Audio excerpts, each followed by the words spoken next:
मंगलमय मंगल करण वीतराग विज्ञान।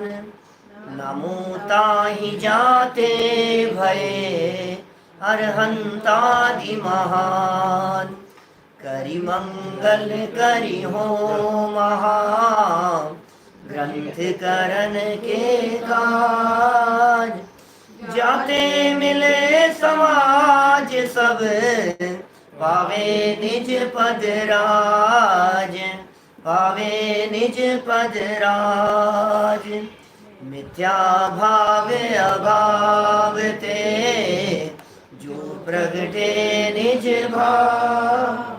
सो जयवंत रहो सदा यही मोक्ष उपाव। यही मोक्ष उपाव। आचार्य कल्प पंडित प्रवर टोडरमल जी की यह अनुपम रचना मोक्ष मार्ग प्रकाशक नामक ग्रंथ है। पंडित जी साहब एक एक पॉइंट को बहुत गहराई से उठाते हैं और हमारी बीमारी का हमें विश्वास दिला रहे हैं। बीमारी है और यदि आपको बीमारी का विश्वास हो जावे तो फिर व्यक्ति इलाज के लिए प्रयत्नशील होता है। ये इलाज तब कराना चाहेगा जब इसे भरोसा हो कि मुझे बीमारी है। अभी इलाज नहीं कर रहे हैं, अभी ये सिर्फ विश्वास दिला रहे हैं। हम यहाँ ज्ञानावरण, दर्शनावरण, मोहनीय और वेदनीय इन चार अंतराय, इन 5 कर्मों के संदर्भ में ज्ञानावरण, दर्शनावरण, मोहनीय, अंतराय और वेदनीय, इन 5 कर्मों के संदर्भ में बात कर चुके हैं। और कल जिस महत्वपूर्ण चर्चा को हमने यहाँ उठाया था, माने वेदनीय नाम का कर्म। सबको ये लगता है वेदनीय से सुख दुख होता है, संयोग, अनुकूल, प्रतिकूल। अरे भाई साहब, असाता का उदय चल रहा है, क्यों दुखी हो रहे हो साहब? क्या करें साहब, असाता का उदय चल रहा है। सुखी होने में भले ही साता को याद नहीं करें, सुनना मेरी बात, लेकिन दुखी होने में दुनिया भर के लोग असाता को याद करते हैं। बोलो ऐसा होता है या नहीं? सुखी होने पर आपको साता का उदय याद नहीं आता, लेकिन जैसे ही कोई परेशानी होती है, क्या करें, कैसा असाता का उदय आया है, कैसा परेशान हो गए हम तो, असाता के उदय में परेशान हो गए। और टोडरमल जी ने इतना सुंदर वाक्य दे दिया यहाँ, असाता कर्म का उदय तुझे दुखी करने में समर्थ नहीं है। लो, सारी पिक्चर बदल गई। ये असाता असाता के चक्कर में गुजरात साइड में कहीं भी चले जाओ, सुख साता है, सुख साता में तो हो। साता शब्द सुख के लिए साता, दुख का संबंध असाता से। लेकिन भाई ये तो संयोग मिलते हैं, साता वेदनी और असाता वेदनी कर्म के उदय से तो संयोग मिलते हैं। सुखी दुखी नहीं होता। बोलो, संपत्ति का होना साता के उदय से और संपत्ति नहीं होना, क्या ये असाता का उदय है? यदि आप संपत्ति के नहीं होने को असाता का उदय मानेंगे तो हमारे महामुनि राजियों का क्या होगा? उन्होंने छोड़ा है, उन्होंने त्यागा है, उनके असाता का उदय नहीं है, उनके पाप का उदय नहीं है। विचार करना गहराई से। और टोडरमल जी की इस लाइन को याद रखना, सुख दुख का मूल बलवान कारण मोह का उदय है। बोलो, सिर्फ और सिर्फ मोह का उदय है। यदि मोह का उदय ना होवे तो ये जीव सुखी दुखी ना होवे। और यही कारण है, और सुनना गजब की बात, 11वें गुणस्थान में, 12वें गुणस्थान में मोह रंच मात्र भी नहीं है। 11वें गुणस्थान में मोह उपशांत है, दबा हुआ है, उदय नहीं है। 12वें गुणस्थान में मोह नष्ट हो चुका है, मोह का अस्तित्व नहीं है। लेकिन वेदनीय तो दोनों जगह है, साता और असाता वेदनीय तो दोनों जगह है, लेकिन उसके बावजूद भी उनको सुख दुख नहीं हो रहा है, लौकिक सुख दुख नहीं हो रहा है, इंद्रिय जन्य सुख दुख नहीं हो रहा है, और पूर्ण सुखी है अतीन्द्रिय आनंद के आधार पर। आगम ये कहता है 11वें गुणस्थानवर्ती पूर्ण सुखी है, 12वें गुणस्थानवर्ती भी पूर्ण सुखी है। क्या 100% सुखी है 11वें और 12वें गुणस्थानवर्ती? 13वें गुणस्थान में अनंत सुख होगा, वहां भी वेदनीय है।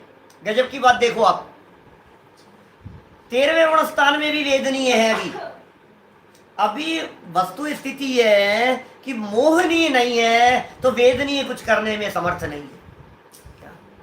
ऐसा उदाहरण दिया जाता है अरहंत भगवान और सिद्ध भगवान के संदर्भ में कि अरहंत भगवान के 4 घातीय कर्म नष्ट हो जाने के बावजूद जो अघातीय कर्म बचे हैं वे अघातीय कर्म जली जेवड़ी के समान हैं। जली जेवड़ी क्या होता है? समझते रस्सी, जेवड़ी कहते हैं उसको। ये रस्सी है ये, और ये रस्सी जल गई। कहते हैं रस्सी जल जाए लेकिन बल नहीं गया, लेकिन दम कितना बचा उस जली हुई में, जैसे कि तैसे रखी हुई है। अरे फूंक मारो तो उड़ जावे, ऐसी हालत है। टच करो तो वो बिखर जावे, क्या दम है उसमें। अघातीय कर्मों की ये स्थिति है। कहने का मतलब ये है मोहनी कर्म की वजह से ये वेदनी कर्म सुख दुख में निमित्त बनता हुआ दिखाई देता है। ये मोहनी कर्म है असली दुख का मूल बलवान कारण। ये चर्चा कल यहाँ हो गई थी और उसके निमित्त से, उसके सहयोग से ये वेदनीय सुख दुख को उत्पन्न करते हुए दिखाई देते हैं। आज हमें चर्चा करनी है जिंदगी और मौत के संदर्भ में। अरे साहब ऐसा फंस गया हूं, जिंदगी और मौत का सवाल है। मौत की कीमत पर भी मर जाऊंगा मैं, मरने को तैयार हूं मैं। क्या उन्होंने उनको मार दिया और उन्होंने उनको बचा लिया कि भाई जिंदगी और मौत तेरे हाथ में नहीं है। जिंदगी और मौत तेरे विकल्पों के अनुसार नहीं है।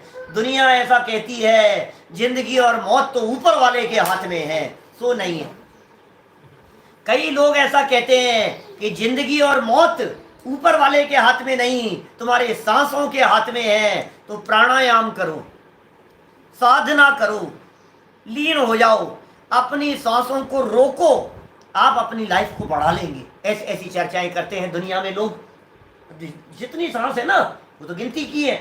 अब आप सांस को रोक लो तो जितना टाइम खिंचता चला जाएगा उतनी आपकी उम्र बढ़ती चली जाएगी, जिंदगी बढ़ जाएगी। सुनो भाई, ये कुछ और कह रहे हैं। वर्ष और महीने से ले तो कैसे क्या सांसों से क्या वर्ष और महीने किसने नक्की किए ये बताओ फिर? तो किसी ईश्वर ने किए? बोले नहीं। तो ये एक है हमारे यहाँ कर्म। हमने पहले भी आपसे कहा था आपके साथ में बनने वाली हर एक परिस्थिति के लिए एक एक बहुत सुपर पावरफुल व्यक्ति को रखा हुआ है, उसको जिम्मेदारी सौंपी हुई है। 8 तो प्रमुख हैं हमारे लाइफ संबंधी, खान पान, शरीर, व्यवस्थाएं, संयोग, माता पिता, परिवार, रोटी दाल चावल, कपड़े लत्ते, गहने जेवर, जो भी हमारे साथ में स्थितियां बन रही है, इन सारी स्थितियों को संभालने के लिए 8 महत्वपूर्ण व्यक्तियों को जिम्मेदारी दी हुई है। जिन 8 को जिम्मेदारी दी है उनके एक एक के अंडर में कई कई लोग उस जिम्मेदारी को भरपूर दृढ़ता से संभाल रहे हैं। वेदनी की जिम्मेदारी, एक वेदनी को जिम्मेदारी दी, बोले उसके निर्देशन में 2 लोग काम कर रहे हैं, साता और असाता। मोहनी की जो काम है, मोहनी का काम संभालने के लिए 2 मुख्य और फिर उसके अंडर में 3 अलग और 25 अलग। 148 कर्मों की सेना लगी हुई है सारी व्यवस्था को संभालने के लिए। कितने लोग हैं? 150 लोगों ने व्यवस्था को संभाल रखा है। अब आप समझ लो किसकी व्यवस्था को, ये जो आपके सामने बैठा हुआ है ना, इसकी व्यवस्था को संभालने वाले 150 लोगों की जिम्मेदारी है, बाहर की सारी व्यवस्थाएं। अब क्या करें? जब बाहर की सारी व्यवस्थाएं दूसरों ने संभाल रखी है तो तुम क्या करो? तुम अपना काम करो। क्या करोगे बोलो? अरे मैं ये कहता हूं कोई राजा महाराजा है और महाराजा ने जिम्मेदारी दे रखी है, ये सफाई की व्यवस्था इसके पास में है। अब सफाई में भी अलग अलग, डस्टिंग कौन करेगा, झाड़ू कौन करेगा, इसका कचरा कौन ले जाएगा, वहां कौन ले जाकर, अलग अलग जिम्मेदारियां होती है ना। तो एक सफाई व्यवस्था वाला, एक भोजन व्यवस्था की जिम्मेदारी, फिर भोजन का हेड है, फिर वो सारी जिम्मेदारी संभाल रखी है। किस समय क्या बनेगा, किस समय फ्रूट का टाइम है, किस समय क्या है, उसके निर्देशन में फिर बनाने वाले लोग, कितने तरह की व्यवस्थाएं होगी। इसी तरह से युद्ध की व्यवस्थाएं, क्षेत्र की व्यवस्थाएं, सुरक्षा व्यवस्थाएं, सारी व्यवस्थाएं एक राजा के, राजा तो है और उसके निर्देशन में उसने इतने लोग बना रखे हैं, सब अपना अपना काम करते हैं। अब बताओ राजा क्या करे? झाड़ू लगाए कि नहीं लगाए? बोलो। भोजन बनाए कि नहीं बनाए? बोलो। फल फ्रूट्स को बनाने का काम करेगा कि नहीं करेगा राजा? बोलो बोलो जल्दी। क्या क्या करेगा वो राजा? कुछ नहीं करेगा। क्या जब जिम्मेदार लोग अच्छी तरह से संभाले हुए हैं तो राजा आराम करता है, और यदि कोई विकल्प आता है तो देख लेता है व्यवस्था बराबर हो रही है। इसी तरह से आत्मा राजा है भाई, और व्यवस्थाएं इन कर्मों ने संभाल रखी है। तो आत्मा रूपी राजा क्या करेगा कि सब कर रहे हैं ना, या तो अपना काम कर, अपने स्वरूप को जान, और यदि कुछ विकल्प आए तो ज्ञाता दृष्टा भाव से देख ले, जान ले कि सब चल रही है व्यवस्थाएं ऑटोमेटिक। जिंदगी और मौत की व्यवस्थाएं किसके पास में है? बोले आयु नाम का एक कर्म है जिसके पास में जिंदगी और मौत की व्यवस्थाएं हैं। कब तक जिंदा रहेंगे और कब मरेंगे। देखिए जरा, यहां से बात पढ़ता हूं, पेज नंबर है 42, 42 नंबर का यह पेज है। आयु कर्मोदय जन्य अवस्था तथा आयु कर्म के उदय से, आयु कर्म के उदय से मनुष्य आदि पर्यायों की स्थिति रहती है, स्थिति रहती है। मौत आयु कर्म नहीं देता, आयु कर्म तो जिंदगी देने का काम करता है। समझना बात कि साहब आयु कर्म से मौत, आयु कर्म से मौत नहीं मिलती। जैसा कल पॉइंट कहा था मैंने, आयु कर्म से मौत नहीं मिलती, आयु कर्म का बैलेंस खत्म हो जाने पर मौत मिलती है। आयु तो जिंदगी देने का काम करता है। क्या ऐसे साता और असाता क्या काम कर रहे हैं? साता और असाता दोनों मिलाने का काम कर रहे हैं। उदय खत्म हो गया, बात बदल गई। अब आयु कर्म का उदय चल रहा था, इसने क्या किया? जिंदगी दी है हमारे को कि साहब आयु कर्म मार देगा। अरे आयु कर्म मारेगा? आयु का काम जीवन देने का है, जिंदा रखने का काम आयु कर्म का है। आयु का उदय जब तक चलता रहेगा तब तक दुनिया की कोई ताकत मुझे यहां से दूसरे भाव में ले जाने में समर्थ नहीं है। ये कह रहे हैं, टिके रहने की बात कह रहे हैं, स्थिति रहती है। आयु कर्म के उदय से मनुष्य आदि, आयु कर्म का उदय, बंधन हुआ था आयु का, तो उदय की बात कर रहे हैं। उसके उदय से मनुष्य आदि पर्यायों की, माने मनुष्य पर्याय में, त्रियंच पर्याय में गया, हाथी, घोड़ा, कुत्ता, बिल्ली, चींटी, मक्खी, मच्छर, निगोदिया, सब देवगति के जीव, नारकी जीव, जितनी भी पर्यायें हैं उन पर्यायों की स्थिति कब तक रहेगी? कौन जिम्मेदार है बतलाओ? इस स्थिति के लिए जिम्मेदार कौन? देखो ये मनुष्य आदि पर्यायों की स्थिति की बात कर रहे हैं, ध्यान देना, पॉइंट टू बी नोटेड। क्या कह रहा हूं? मनुष्य आदि पर्यायों की स्थिति आयु कर्म से है, आत्मा की स्थिति आयु कर्म से नहीं है। क्या? मनुष्य आदि पर्यायों की स्थिति आयु कर्म पर निर्भर करती है, आत्मा आयु कर्म के दम पर नहीं है। आत्मा अपनी जीवत्व शक्ति से जीता है। मैं आयु कर्म से जिंदा रहता हूं, गलत फहमी में है। असमान जाति द्रव्य पर्याय की दृष्टि से अपने आप को देख रहा है, इसलिए इस तरह की बात कर रहा है। टोडरमल जी कह रहे हैं मनुष्य आदि पर्यायों के लिए, और तू समझ रहा है अपने आप के लिए। एक जीवत्व नाम की शक्ति है, 47 शक्तियों में पहले नंबर की शक्ति है जीवत्व शक्ति। मैं अपनी जीवत्व शक्ति से जीता हूं। सुनो, मैं कभी मरने वाला तत्व नहीं हूं, मैं जिंदा हूं, मैं जीता था, मैं जीता हूं और मैं जीता रहूंगा। मैं जिंदा रहने वाला तत्व हूं। और सुनो, शरीर में जो जान दिखाई देती है, ये शरीर की जान नहीं है, ये शरीर की जान नहीं है जो शरीर में जान दिखाई दे रही है। इस शरीर के अंदर एक जानदार तत्व बैठा हुआ है, वो मैं हूं। जान तो चेतन है, ये तो जड़ है, इसमें जान ही नहीं है, ये तो बेजान तत्व है। शरीर बेजान तत्व है और मैं जानदार तत्व हूं, और मेरी जानदार या जीवत्व शक्ति या पावर की वजह से ऐसा संबंध दिखाई देता है निमित्त नैमित्तिक कि ये शरीर खड़ा हुआ दिखाई देता है। सुनो, मैं यदि इस शरीर में से निकल करके चला गया तो ये शरीर खड़ा खड़ा धराशायी हो जाता है, धड़ाम से गिर जाता है। क्या हुआ? ये खड़े हुए दिखाई दे रहे हैं ना, ऐसे बैठे हुए दिखाई दे रहे हैं, बोलो ये किसकी शक्ति है? यद्यपि पुद्गल परमाणुओं की अपनी योग्यता है, समझना आप, क्षेत्र से क्षेत्रांतर होने की योग्यता है, पुद्गल परमाणुओं की आसन अवस्था होने की अपनी योग्यता है, लेकिन मेरी शक्ति जो है अंदर में, जीवत्व शक्ति, उसके साथ इतना घना निमित्त नैमित्तिक संबंध है कि यदि मैं अंदर से निकल करके चला गया तो ये शरीर ऐसे ऐसे है ना ये अभी, और जैसे ही निकल करके मैं चला गया और ये ऐसे गिर जाएगा। समझ में आ रही है बात? ये टिक नहीं सकता है। इस बेजान तत्व में जान दिख रही है, वो जानदार तत्व मैं हूं। तो इस शरीर की स्थिति कब तक बनी रहती है? कि जब तक आत्मा रहता है। कि नहीं, आत्मा रहता है, ये तो अलग द्रव्य की बात हो गई। कोई निमित्त कौन बन रहा है? तो ये कह रहे हैं आयु कर्म के उदय का निमित्त बनता है। व्यवस्थाएं कर्म ने संभाल रखी है, क्योंकि भाई कोई व्यवस्थापक तो होगा ना। यदि आप आत्मा की बात करोगे तो फिर आत्मा अपनी इच्छा से इसके अंदर रह ले, आप आत्मा अपनी इच्छा से छोड़ करके चला जावे। नारकी जीव है, प्रति क्षण मरना चाहते हैं तो वो आत्मा निकल करके चला जाए, नहीं जाएगा। आप जिंदा रहना चाहते हैं तो शरीर छोड़ करके क्यों जा रहे हैं? बैठे रहो ना इसी शरीर में। कि नहीं भाई सुनो, व्यवस्थाएं और उसकी सारी जिम्मेदारी आयु कर्म के निर्देशन में दे रखी है। आयु कर्म की जैसी व्यवस्था होगी उसके अनुसार काम होगा। क्या समझ में आ गई बात?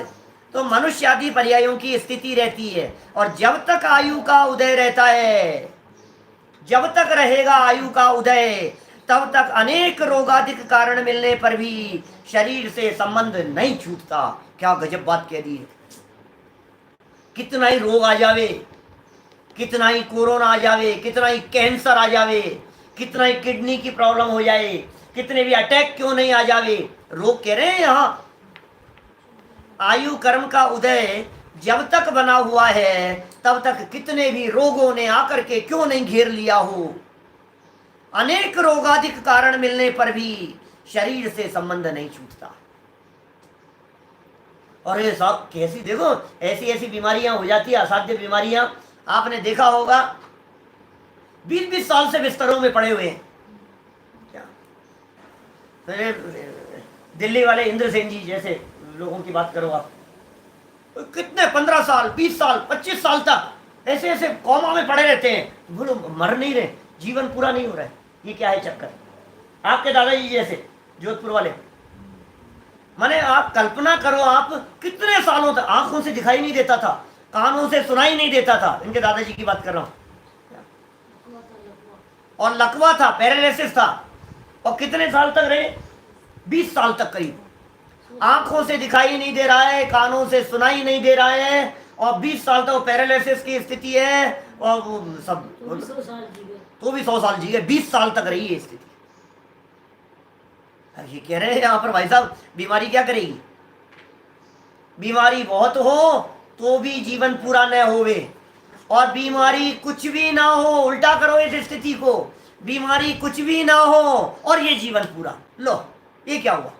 आप कहोगे कुछ भी तो नहीं था साहब। अरे साहब अभी तो उम्र ही क्या थी, अभी तो पता नहीं, कुछ भी ऐसा नहीं हुआ ना, ऐसे कैसे चले गए, ऐसे कैसे जा सकते हैं? कल रात को तो मिले थे, शाम को तो हमारी बात हुई थी, अरे अभी 15 मिनट पहले, अभी यहाँ से, ऐसी बातें करता है। बैठे बैठे सामने बात करते करते एकदम गर्दन लड़ गया, ये क्या हुआ, ये क्या हुआ, अरे पानी लाओ पानी लाओ, छींटे दो छींटे दो, ये करता रहता। अरे तू सुन भाई, ये क्या कह रहे हैं? जब तक आयु कर्म का उदय रहता है तब तक अनेक रोगादिक, एक नहीं सैकड़ों बीमारियों ने आकर के घेर लिया हो तुम्हारे को, एक साथ आकर के घेर लिया हो, तो भी कह रहे हैं अनेक कारण मिलने पर भी शरीर से संबंध नहीं छूटता। ओह, तथा जब आयु का उदय न हो तब अनेक उपाय करने पर भी शरीर से संबंध नहीं रहता। उसी काल आत्मा और शरीर पृथक हो जाते हैं। अनेक उपाय करने पर भी, मणि मंत्र तंत्र बहु होई, मरते न बचावे कोई। अब कर लो तुम, कितना भी जाप कर लो, कितना भी उठा पटक कर लो, कितना भी लोगों कुछ भी कर लो ना, देवी देवताओं की शरण ले लो, याद कर लो। आप जिन देवताओं की तुम शरण लेने की बात सोचते हो, वो देव खुद ही अमर नहीं है। लो, जिन देवताओं की शरण में तुम अपनी जिंदगी बढ़ाने की सोचते हो, क्या जिस देवी के पास में जाकर के तुम ये सोच रहे हो बचा लो देवी, बचा लो, बचा लो देवता, तुम बचा लो, उनका भी जब आयु कर्म पूरा हो जाता है ना, तो उनका भी ट्रांसफर हो जाता है।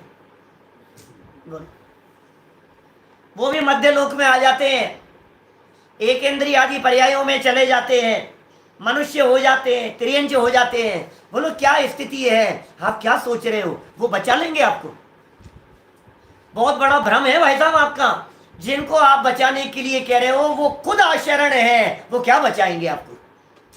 कभी कभी सोच कहता हूं मैं ऐसा, एक छोटा सा एग्जाम्पल देता हूं। रोड पर चलते हुए, मान लो रोड पर चल रहे हो आप, और चलते हुए आपने रेड लाइट की जो पट्टियां थी उनको थोड़ा सा क्रॉस कर लिया और पुलिस वाले ने आपको साइड में ले लिया। रॉन्ग साइड चल रहे थे कुछ था, पुलिस वाले ने आपको साइड में ले लिया और पुलिस वाले ने आपकी रसीद बनाने की कोशिश की, और आपने पता है क्या कहा, अरे तुम्हें पता है वो मेरे रिश्तेदार हैं। ये हवाला देता है थोड़ा सा। जब ऐसे प्रसंग बनते हैं ना तो ये अपने किसी परिचित व्यक्ति का हवाला देता है, वो हमारे ट्रैफिक पुलिस के अंदर अधिकारी हैं, वो हमारे ऐसे हैं, वो हमारे ऐसे हैं, ऐसी बात कहता है। मैंने एक बार महावीर नगर में बात कही थी, अनिल जी भाई साहब सुनते रहते हैं, तो उनका नाम लेकर के, क्या पता है आपको वो हमारे भाई साहब लगते हैं, वो हमारे चाचा जी लगते हैं, बोलो ऐसे ऐसे, वो मंत्री जी है ना, उनका भतीजा हूं मैं, ऐसे रेफरेंस देता है। अब कदाचित ऐसा कोई रेफरेंस देवे, मैं उनका भाई हूं, मैं उनका भतीजा हूं, वो मेरे दोस्त हैं, वो मेरे खास हैं, मैं उनका भांजा हूं, ऐसे कोई रेफरेंस दे रहा है तो भाई साहब प्लीज आप कहो तो उनसे बात करा दूं।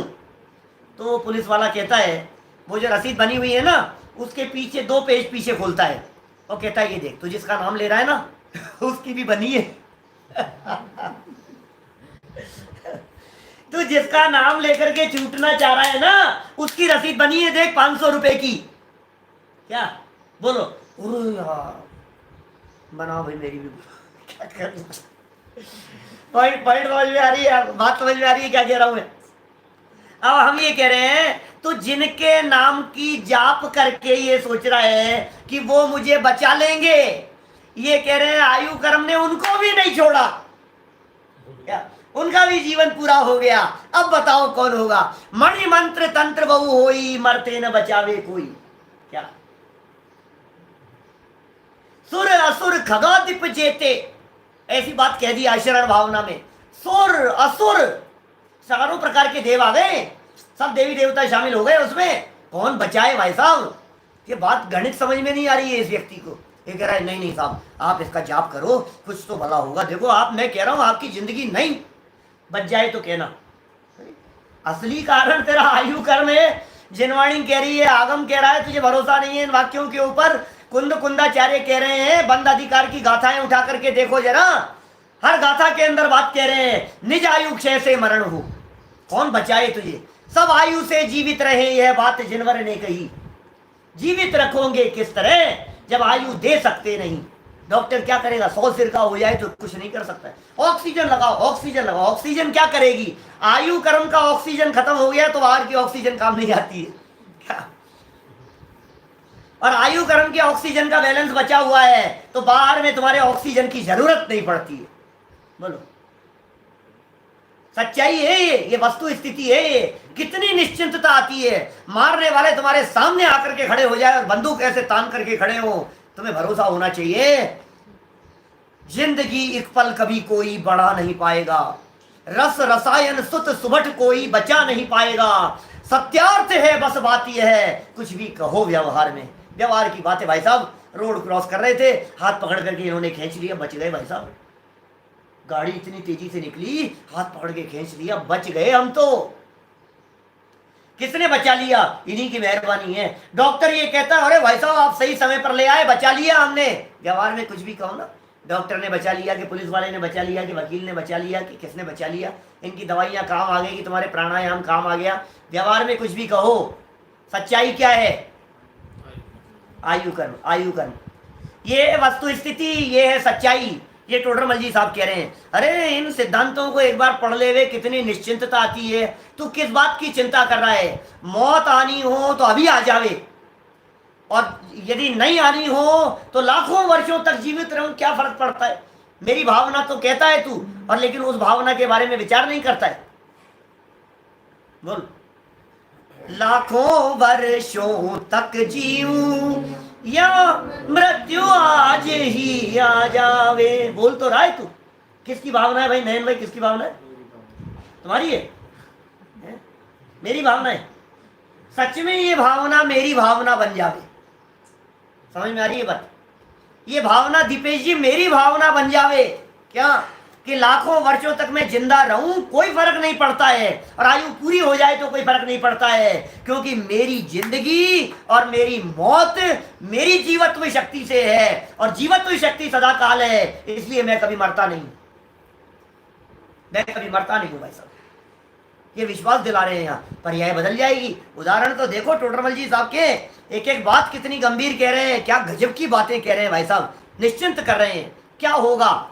आयु कर्म का उदय ना हो, आयु कर्म का उदय ना हो, तब अनेक उपाय करने पर भी, अरे साहब इनके पास में, इनसे झाड़ा लगवा लो, इनके पास में चले जाओ, ये दवाई, ये खुराक, होम्योपैथिक, एलोपैथिक, आयुर्वेदिक, ये वो प्रयास कर रहा है, और आयु का उदय नहीं हो, अनेक उपाय कर रहा है। कितने उपाय करे बोलो, बचा लो ना। कौन बचाने में समर्थ होगा बताओ मेरे को, कौन आएगा बचाने वाला? कहाँ गए चक्री जिन जीता भरत खंड सारा, कौन बचाए भाई साहब? बचाने से बचते होते तो दुनिया में कोई नहीं मरता आज तक, सबको बचाने वाले कोई ना कोई मिल जाएंगे। बोलो, मारने से यदि मरते तो कोई दुनिया में जिंदा नहीं रहता, क्योंकि सबके मारने की भावना भाने वाले लोग और सबके मारने के प्रयत्न करने वाले लोग कहीं ना कहीं मिल ही जाएंगे। न तो किसी के मारने से कोई मरता है और न किसी के बचाने से कोई बचता है, क्योंकि बचना और मरना ये आयु कर्म पर निर्भर करता है। आयु कर्म का उदय है तो बचा रहेगा, और आयु यदि पूरी हो गई तो मर जाएगा। मारना चाहिए किसी को, मर जाता है कोई और। ये अनित्य आचरण भावनाओं के संदर्भ में जो चर्चा की थी मैंने 13-14 दिन पहले, शाम का 6 डाला का प्रवचन सुनना, वो सारी चर्चाएं मिल जाएगी आपको। कितनी बातें मिलती है, ऐसे ऐसे पुराने समय के इस तरह के उदाहरण मिलते हैं। समझ लो आप, एक माँ, सौतेली माँ, बच्चा था और उस बच्चे को मारना चाहती थी क्योंकि बाद में अपना हो गया था। अब मारने की उसने पूरी तरह से प्लानिंग बना ली, इसको मारना है कैसे भी। बात बता रहा हूँ 40 साल पुरानी ऐसी घटनाएं, 40 साल पुरानी घटना। उन्हें मारने की पूरी प्लानिंग बना ली, इस बच्चे को मारना है, और उस बच्चे के उससे बड़बू जैसे बात कराई। भट्टियाँ जला करती थी, 40 साल पुरानी बात कह रहा हूँ। बोले इसके टुकड़े करके भट्टी के अंदर जला देना नीचे, और इतने पैसे तेरे पास में पहुंच जाएंगे। पैसे पहुंचा दिए, एडवांस पहुंचा दिए। बोले मैं पहचानता नहीं हूँ, कैसे पहचानूंगा बच्चे को? बोले पर्ची लेकर के भेजूंगी तेरे पास में, और चने लेकर के भेजूंगी। ठीक है, बुलाया बच्चे को, बेटा बहुत अर्जेंट काम है, बहुत अर्जेंट काम है, कहीं रुकना मत, तुरंत मेरे को ये चने सिकवा करके लेकर के आने, अभी बहुत जरूरी है, 15 मिनट के अंदर अंदर आ जाना चाहिए, लेकर के जा, रुकना मत। और ये पर्ची है, बंद करके पर्ची को समेट करके वो उसके अंदर चने के अंदर डाल दी, जिससे बच्चे को पता नहीं लगे। चने थे, चने के अंदर पर्ची छिपा दी, ठीक है, और ले जाकर लेकर के तुरंत वहां जाना, उसके पास में चले जाना।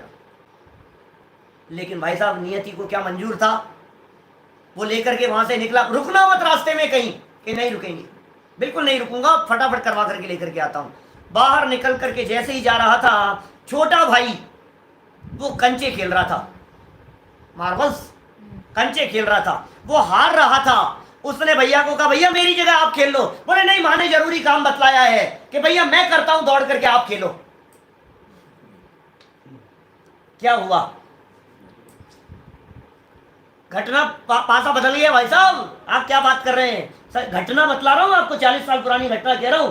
बच्चा वहां गया, छोटा लड़का, और जैसे ही उसने पर्ची देखी और उसने तो काम कर दिया उसका, और आधे पौन घंटे बाद में जब ये बड़ा लड़का अंदर घर में आया तो माँ की तो होश उड़ गए। तू कैसे आ गया? क्या हुआ? तेरे को तो चने लेने के लिए भेजा था, कि वो छोटू नहीं लाया क्या? वो चला गया। और भाई साहब सुनते ही भागी वो तो। फिर क्या होना था? तब तक तो सब खत्म हो चुका था काम।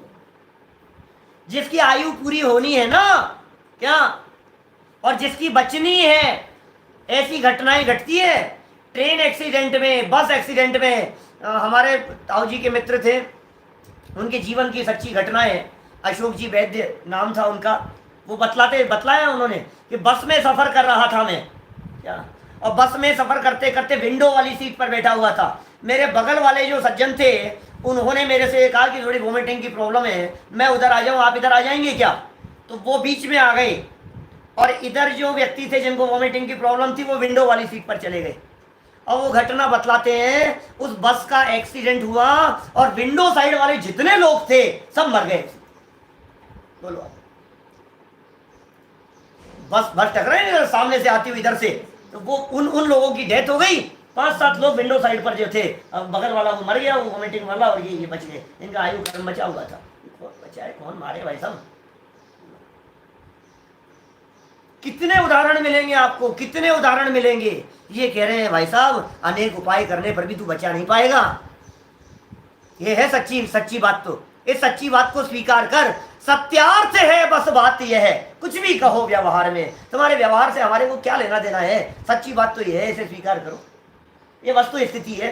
कुंदाचार्य देव कह रहे हैं तुम्हारे को, ये वस्तु स्थिति का विश्वास दिला रहे हैं तुम्हारे को। तुम्हें भरोसा नहीं है इस बात के ऊपर, जिन वचनों के ऊपर भरोसा रखो और निश्चिंत रहो। और आयु कर्म यदि पूरा हो जाएगा तो हमें क्या दिक्कत है, हमें क्या विकल्प है। जीवन पूरा हो जाएगा तो हो जाएगा, और एक ना एक दिन तो होना ही है। 10 साल ज्यादा जिंदा रह करके भी क्या कर लेगा? चल बता, चल मैं तुझे मंत्र बतलाता हूं जिंदा रहने के लिए।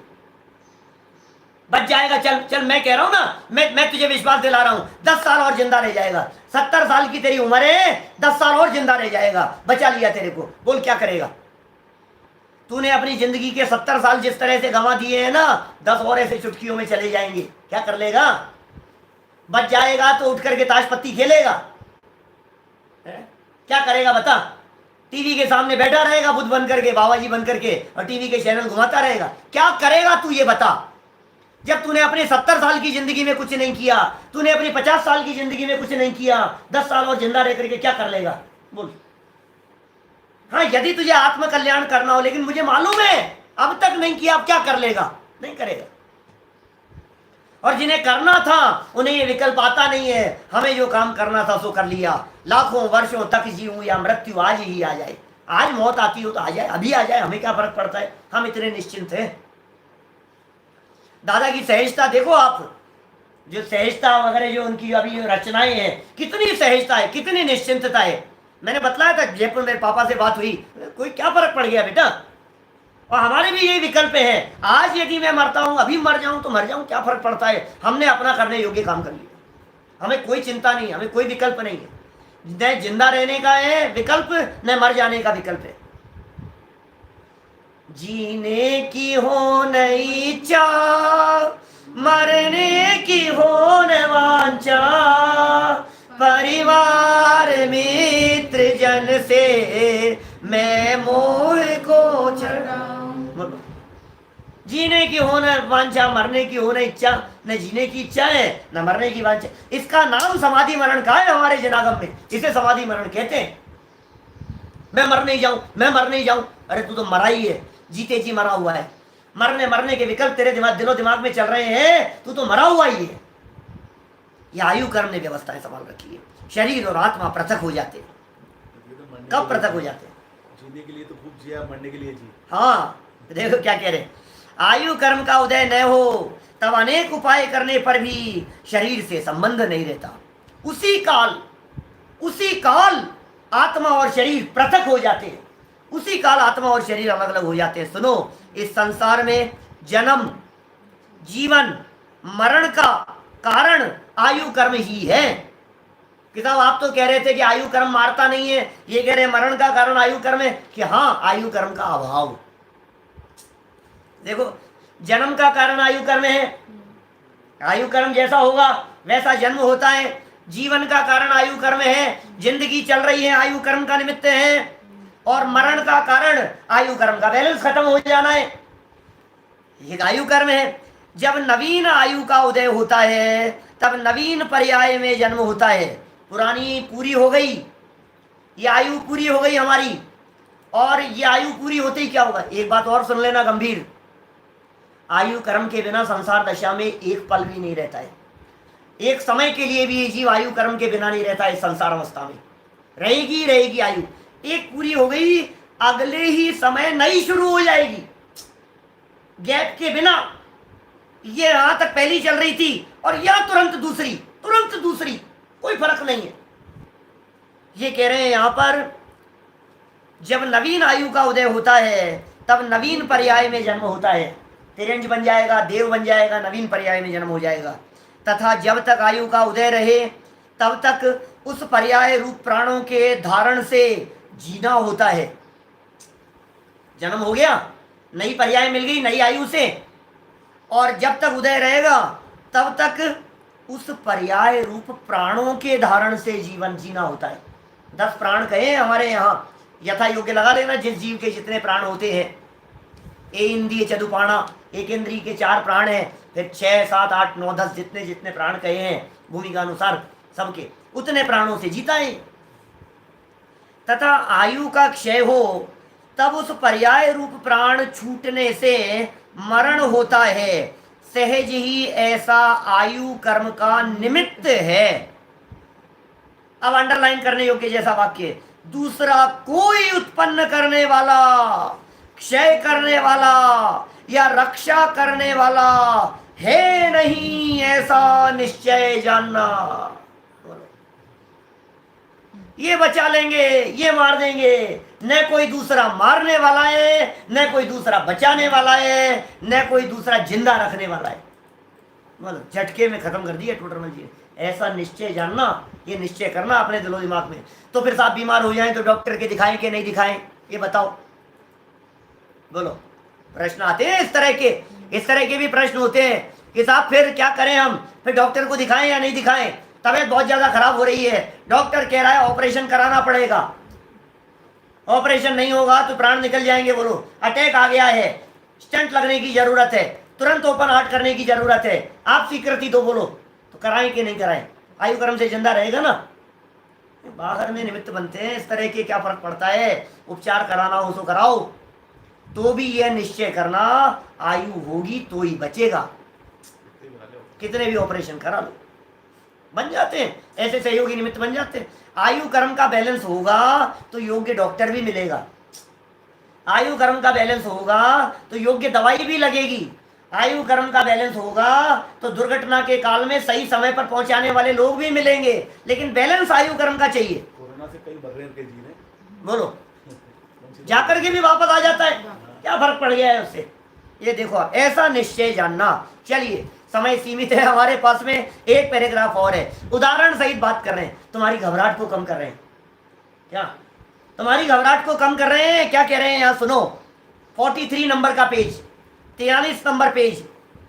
तथा जैसे कोई नवीन वस्त्र पहनता है, हाँ, नया कपड़ा पहन लिया, नए कपड़े पहनता है, कुछ काल तक पहने रहता है। नया कपड़ा आपने पहना, नए सूट पहने, नई ड्रेस पहनी, अब वही पहने रहोगे क्या? एक वीक तो पहनोगे कम से कम। नहीं, चेंज तो करेंगे ना, ऐसा थोड़ी ना एक वीक तक पहने रहेंगे। पहनता है, कुछ काल तक पहने रहता है, फिर उसको छोड़कर अन्य वस्त्र पहनता है। नया कपड़ा पहना, थोड़े समय तक पहना रहा और उसके बाद में उसे छोड़ा, फिर दूसरा कपड़ा पहनता है। उसी प्रकार यह जीव नवीन शरीर धारण करता है, कुछ काल तक धारण किए रहता है, फिर उसको छोड़कर अन्य शरीर धारण करता है। बात कुछ समझ में आ रही है क्या? टोडरमल जी कह रहे हैं जीवन बदल जाना ये कपड़े बदलने जैसा है। शरीर बदल जाना, ये शरीर था मनुष्य का और ये शरीर हो गया एलिफेंट का। ये मनुष्य का शरीर था और ये शरीर मिल गया देव का। बोले जैसे कपड़े बदलता है ऐसे शरीर बदलता है। बोल, क्या तुझे कपड़े बदलने पर तकलीफ होती है?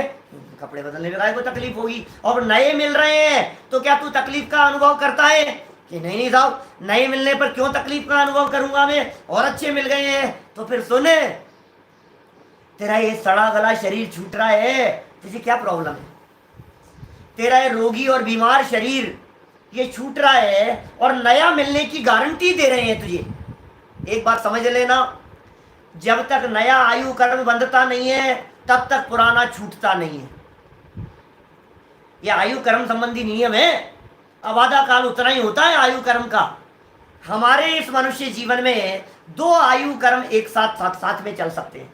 उदय नहीं, बंधन बंधा हुआ। चलती है। एक आयु कर्म वो जिसको हम वर्तमान में भोग रहे हैं, इस आयु कर्म को कहते हैं भुज्यमान आयु। भुज्यमान, जिसे भोगा जा रहा है, ये आयु। और दूसरा एक आयु कर्म होता है जिसे कहते हैं बद्धमान। इस जीवन में ही हमने अगले जन्म के लिए जो बांध ली है उसे कहते हैं बद्धमान आयु। तो एक तो ये पैकेट हमारे पास में बंधा हुआ अगले जन्म के लिए, ये पैकेट खत्म हो गया तो नया पैकेट खोल लिया। दो चाय के पैकेट लाए आप बाजार से, क्या एक चाय का पैकेट खुला हुआ है और एक चाय का पैकेट बंद है। या समझ लीजिए एक चाय का पैकेट लेकर के आए बाजार से, वो खुला है, काम चल रहा है, खत्म होने के पहले पहले आप एक और पैकेट खरीद लाते हो। ऐसा ही होता है ना, खत्म होने के पहले पहले ले आते हो ना। अब खत्म होने के पहले एक और पैकेट आ गया, लेकिन वो पैकेट बंद है। जो पैकेट खुला हुआ है ये जैसे ही पूरा होता है वैसे ही नया पैकेट खुल जाता है। तो एक आयु कर्म का पैकेट चल रहा है जिससे लाइफ चल रही है, दूसरा पैकेट ये पूरा होने के पहले पहले हमने बांध लिया, आयु कर्म का दूसरा पैकेट। अब जब तक ये पैकेट चल रहा है तब तक वो पैकेट बंद है। जैसे ही ये पैकेट पूरा हुआ मनुष्य आयु वाला, तुरंत वो आयु नई आयु वाला पैकेट खुल गया और नई आयु शुरू हो गई। ऐसे चलती है व्यवस्था।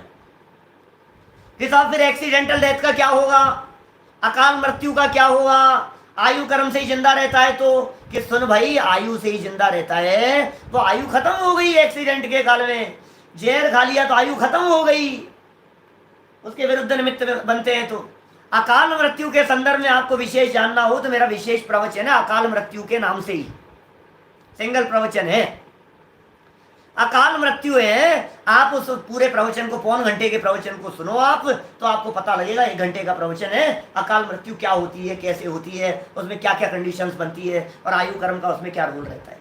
अभी समय नहीं है, तो इतनी बात क्लियर हो गई आपको।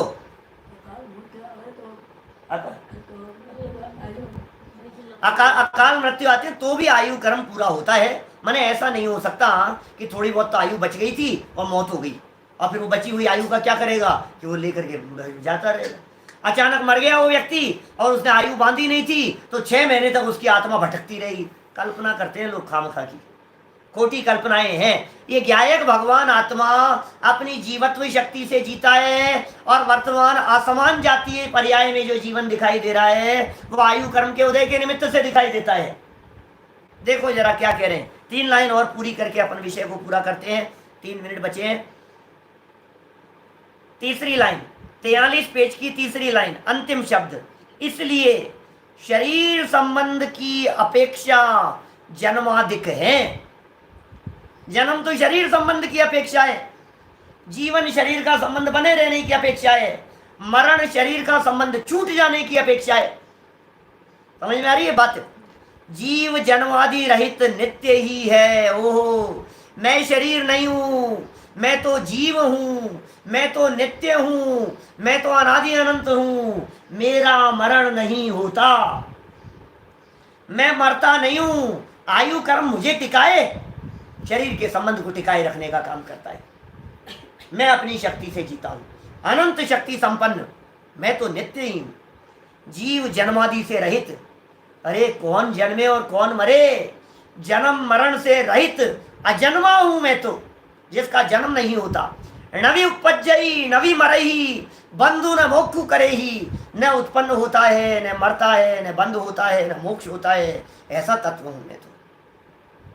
तथापि ऐसा होने पर भी, वस्तु स्थिति यह होने पर भी, सच्चाई यह होने पर भी मोही जीव को अतीत अनागत का विचार नहीं है। ओहो, इसको ये पता नहीं है कि इस जन्म के पहले भी मैं था।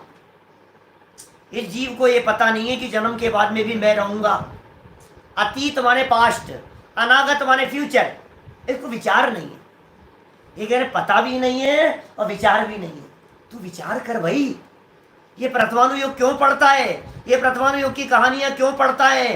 पिछले भाव में वो ऐसा था, सीता का जीव ऐसा था, फिर वो जीव वहां चला गया। देखो कैसे अवसर बदल जाते हैं, समय बदल जाते हैं, परिस्थितियां बदल जाती है। रावण उठा करके ले गया था, सीता उसको संबोधन करने के लिए आ गई। सीता का जीव पिता बनेगा और रावण का जीव उसका बेटा बन जाएगा। ऐसे ऐसे बदल जाती है परिस्थितियां। पॉइंट समझ में आ रहा है आपको क्या कह रहे हैं? कौन किसका है, यहां से मर के वहां चला गया, वहां से मर के वहां चला गया। इसका मतलब यह है हम भी कहीं ना कहीं से आए हैं। इसका मतलब यह है जीवन पूरा हो जाने पर कहीं जाना है, फिर तो खत्म हो जाएगा ना कि नहीं, उसके बाद कहीं जाना है, फिर उसके बाद कहीं और, फिर उसके बाद कहीं और, सिद्धालय में चला जाएगा, फिर अनंत काल तक वहीं। पहले कहीं और था, पहले कहीं और था, पहले कहीं और था। तो क्या समझ में आ रहा है? नया उत्पन्न नहीं होता, मरता नहीं है, जीव तो नित्य है। मोही व्यक्ति है, शरीर के प्रति मोह करता रहता है, देह के प्रति तन्मयता और एकत्व बुद्धि कायम रहती है। इसलिए कह रहे हैं अतीत अनागत का विचार नहीं है। तो फिर क्या होता है? इसलिए प्राप्त पर्याय मात्र ही अपनी स्थिति मानकर पर्याय संबंधी कार्यों में ही तत्पर हो रहा है। ओहो, एक खतरनाक बात कह दी है थोड़ी सी। ये हम जो कर रहे हैं सारी बातों को एक लाइन में दे दिया टोडरमल जी साहब ने। कर क्या रहे हो तुम? इतना सा समझ रहे हो इसलिए इतना सा काम कर रहे हो। तुम्हें आगे का पता नहीं है इसलिए आगे का तुम्हें विकल्प नहीं है कुछ भी। तुम्हें यदि ये पता लग जाए कि मैं अकेला 20 साल का ही नहीं हूं, मैं तो आगे 200, 2000, 2 लाख वर्षों तक रहने वाला हूं, तो उसके बारे में क्यों नहीं विचार करता है? एक वाक्य में बात कहता हूं आपको, पूरा प्रवचन किया जा सकता है उस वाक्य के ऊपर। फ्यूचर, हमारा फ्यूचर क्या है? हर व्यक्ति फ्यूचर के चक्कर में लगा हुआ है, अपना फ्यूचर और भविष्य के बारे में विचार कर रहा है। लेकिन तेरा भविष्य के बारे में विचार इस वर्तमान पर्याय जितना ही है, आगे भी तो भविष्य है, उसके बारे में क्यों नहीं विचार करता है? ये भविष्य तो दिख रहा है चाचा अपने को। कौन सा? 20 साल बाद में क्या होगा, बुढ़ापे में क्या होगा, बुढ़ापे की व्यवस्थाएं करो। इतना पैसा जोड़ रहा है, धन जोड़ रहा है, व्यवस्थाएं कर रहा है, बुढ़ापे की व्यवस्थाएं, एफडीआं बनवा रहा है, तैयार करवा रहा है, मकान बनवा रहा है, तैयारी चल रही है। किस लिए? भविष्य के लिए, भविष्य के लिए कर रहा है। लेकिन ये कह रहे हैं भाई अनागत भी तो बहुत है, लंबा चौड़ा, वो भी तो भविष्य है। उस भविष्य के बारे में विचार क्यों नहीं करता है? कितनी सुंदर लाइन है। इसलिए प्राप्त पर्याय मात्र ही, जो मनुष्य पर्याय प्राप्त हुई है, इतने मात्र ही अपनी स्थिति मानकर, मैं तो इतना ही हूं, मैं तो इतना ही रहूंगा, इतनी मेरी जिंदगी है, इतनी स्थिति मात्र मानकर पर्याय संबंधी कार्यों में, मनुष्य जीवन संबंधी कार्यों में, मनुष्य शरीर संबंधी कार्यों में ही तत्पर हो रहा है। उसी में लगा हुआ है दिन रात। जिसके श्रृंगारों में मेरा यह महंगा जीवन घुल जाता, अत्यंत अशुचि जड़ काया से इस चेतन का कैसा नाता। इस प्रकार आयु से पर्याय की स्थिति जानना। आयु कर्म का वर्णन किया है, आत्मा नहीं समझाना था, लेकिन फिर भी टोडरमल जी के चिंतन की गहराई देखो। आयु कर्म समझाते समझाते बीच में कह दिया कि तू आयु जितना सा नहीं है, तू तो नित्य प्रभु परमात्मा है। अपने आप को परमात्मा देख, अपने आप को प्रभु देख, अपने आप को ज्ञायक देख, अपने आप को चेतन देख। तू चैतन्य शक्ति से जीता है। अपने आप के बारे में इस बात को स्वीकार कर, और यदि तू इस बात को स्वीकार करेगा तो आयु कर्म के पूरे हो जाने के भय से भी मुक्त हो जाएगा। तो इस तरह हमने आयु कर्मोदय जन्य अवस्था को देखा है। माने अभी हमने शरीर में कब तक बना रहे उस बात को देखा है। अब शरीर कैसा बना रहे ये चर्चा करेंगे कल नाम कर्मोदय जन्य व्यवस्था के अकाल मृत्यु वाला प्रकरण देखना। फिर भी कुछ बात होगी तो कल और बात कर लेंगे, किसी के प्रश्न होंगे तो भी देखें।